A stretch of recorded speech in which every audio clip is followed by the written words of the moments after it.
Kahai Power Committee ka bakentup iki he sarkar ka Meghalaya kentup ru iki engineer jong katanat PWD menta kasi kilali jungo ya ka jakar hakitan apel shalong hakabaladon ka jingpen klem iki ding benchnai ka surok ba hapadeng ka sherpi ka shnong basadang jong ka apel shalong bat tamabil haki kapu jong ka Meghalaya bat Bangladesh.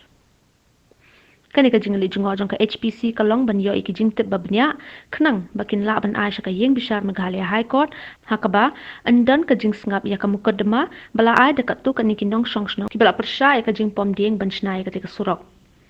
habakran ki nong tokot kubor uwe ni ki dekot ka HPC ulai tu bula yo ban lumi ki jingtip ki babnya haba ya debat ka jing pom ding ha ka tika jaka bat unsa bo ya ki ni ki jing shem jong u hakamat ka yeng bishar carried out the physical verification or inspection of the site, and they took stock of the situation as to how to save the historic trees, and the team or the committee is hopeful that they will be able to save the historic trees. A report to this effect will be placed before the High Court. This case is coming up for hearing day after tomorrow, so hopefully by day after tomorrow we will be able to place our report before the Honorable High Court.